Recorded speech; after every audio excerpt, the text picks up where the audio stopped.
7-2 in first place in the AFC North. Not exactly what was expected of the Steelers coming into this season, but here we are. Mike Tomlin has done it again, and not only will he not have a losing record this season, but Pittsburgh is likely a playoff team. The Steelers were going to be tested coming out of their Week 9 bye, but lived up to the challenge against the Commanders. It ended up being a great game, and Pittsburgh was able to hold on despite trailing by 10 points in the fourth quarter. The Steelers are a scrappy team, and they can win ugly if they need to. They did it with Justin Fields, and now it's happening with Russell Wilson too. Quarterback has been such a big question for Pittsburgh, but it's looking like Wilson has turned out to be the answer. But first, thank you to DraftKings for sponsoring today's video. Football fans, the weather is cooling down, but the action on the field is still hot. And right now, you can get in on the action with our partners over at DraftKings Pick 6, a new way to play daily fantasy sports. All new customers who play just $5 will get $50 in Pick 6 credits. So download the DraftKings Pick 6 app now and sign up using our promo code JDPROD, only at DraftKings Pick 6. Getting started is so easy. Just download the DraftKings Pick 6 app now and sign up using our promo code JDPROD, pick at least 2 players, and choose if they'll have more or less of a stat. Will they get more or less than 28.5 receiving yards, or will he throw more than half an interception? You know, things like that. Lock them up and compete against others for a shot at huge cash prizes. So download the DraftKings Pick 6 app now and sign up using our promo code JDPROD, only at DraftKings Pick 6. The crown is yours. Thank you again to DraftKings for sponsoring today's video. Let's get right back to it.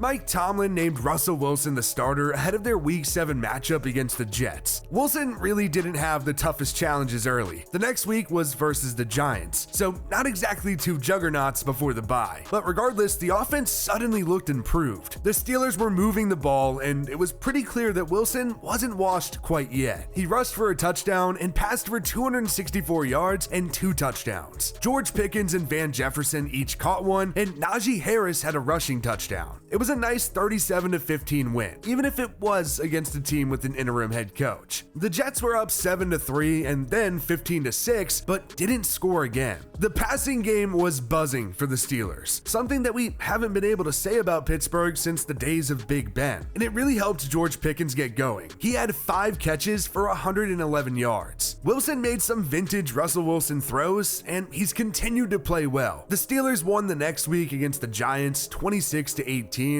but Pittsburgh really struggled to punch it in early. It was an ugly 9-9 game going into the half, but the Steelers started to figure it out, and Wilson threw a 29-yard touchdown pass to Calvin Austin, who also ended up returning a punt for a touchdown. It was a close game late, but the Steelers held on to win 26-18. Wilson ended up passing for 278 yards and a single touchdown. Pickens had 4 catches for 74 yards, and Jefferson had 4 catches for 62 yards. The passing game was significantly better, which really wasn't too surprising. Wilson obviously doesn't have the same rushing ability as Justin Fields, but the Steelers were still running the ball well too. Najee Harris had 102 yards in Week 7 and 114 yards in Week 8. It really did look like a brand new offense, and the Steelers got to ride high into their bye at 6-2. The Washington Commanders were the first real test for Russell Wilson in Pittsburgh. Everyone knows that the Jets and Giants suck at this point, but Washington has just been on a roll. A lot of that thanks to Jaden Daniels. It was far from an easy win too, but as Mike Tomlin teams always do, the Steelers found a way to win. Wilson hit George Pickens for a beautiful touchdown early, and it was just a great catch. Not many receivers can make that catch. Pittsburgh really did have all the momentum early, but did a weird fake punt on their own 16-yard line and didn't get it, so Washington made the most of it with an Austin Eckler touchdown. The Steelers did respond with a 3-yard Pat Freiermuth touchdown pass from Wilson, but the Commanders then rattled off 17 unanswered points with touchdowns from Austin Eckler and Jeremy McNichols. Washington was leading 24-14 until Najee Harris scored with 8:06 remaining in the third quarter. Zane Gonzalez then tacked on his second field goal of the day for the Commanders to extend their lead to 27-21. Then in the fourth quarter, there was only one score, but it had plenty of drama. The Steelers were threatening and had an 86-yard, 14-play drive, but it ended with a Jaylen Warren fumble. The Steelers defense had to come up big, and they did, forcing a 3-and-out. The offense then went 46 yards in 6 plays, capped off with a Mike Williams 32-yard touchdown. Washington still had a chance though. It wasn't over. Jaden hit Zach Ertz on 4th down, and it really couldn't have been much closer. But after review, it ended up being short. It was a turnover on downs, but the Commanders still had all 3 timeouts, and it all came down to one play. 4th and 1, and the Steelers got rookie John Newton to jump off sides with a game-winning hard count to improve to 7-2. To be fair, Wilson really didn't even play that great this game. He only completed half of his passes for 195 yards with an interception, but did throw 3 touchdowns. Pickens really did just dominate this game, 5 catches for 91 yards, and both Harris and Warren combined for 119 yards on 35 carries. It was a big dramatic comeback win, and truly the Steelers' first challenge of the season. But next week, it'll come against the Ravens, the Steelers' first AFC North divisional game. It's pretty crazy that the Steelers haven't played a division game yet. They really do just have a brutal rest of the schedule. All 6 division games, 2 against the Ravens, Browns, and Bengals. It helps that the Browns are bad and the Bengals aren't really that great, but it's the AFC North. The other 2 matchups are against the surging Eagles and the 9-0 Chiefs. Not exactly the easiest stretch. It'll be rough, but the Steelers are a good team. They're better with Russell Wilson, but they were still good with Justin Fields too. The Steelers started the season with 3 straight wins against the Falcons, Broncos, and Chargers. Now, it wasn't pretty, but Pittsburgh was winning games, mostly because of their defense. The Steelers didn't score over 20 points, but they also didn't give up more than 10 points. They did go on to lose the next 2 games to the Colts and Cowboys. Indianapolis dropped 27 points on Pittsburgh, and Dallas scored 20, including a Jalen Tolbert 4-yard touchdown pass from Dak Prescott with 20 seconds remaining. That was a game that the Steelers could have won without a doubt. In week 6, the Steelers beat the Raiders 32-13, which was the most points in a game for Pittsburgh with Fields starting. But despite all of that, Wilson took over the next week. Fields wasn't playing bad. He threw for 1,106 yards, 5 touchdowns and an interception, and rushed 55 times for 231 yards and 5 touchdowns. But Wilson, in half as many games, has 737 yards, 6 touchdowns, a single interception, and has rushed for 2 touchdowns. Najee Harris is really the bell cow on the ground. He has 157 carries for 645 yards and 3 touchdowns. George Pickens finally looks like a number 1 wide receiver, especially with Russell Wilson at quarterback. He has 40 catches for 639 yards and 2 touchdowns. Then Pat Freiermuth has been an impact guy, 29 receptions for 281 yards and 3 touchdowns. The offense has looked better, but the emphasis has really always been on the defense. TJ Watt still happens to be very good at football. He already has 6.5 sacks, 10 tackles for a loss, and 4 forced fumbles. Cameron Hayward has 5 sacks, and Dante Jackson and rookie Beanie Bishop Jr. both have 3 interceptions. Deshaun Elliott leads Pittsburgh in tackles with 64, but Patrick Queen isn't far behind with 52. There are some serious dudes on the Steelers, and Mike Tomlin really is just a great coach. The real wonder now is just how far the Steelers can go. The AFC is no joke, and it may really just come down to how well Russell Wilson plays.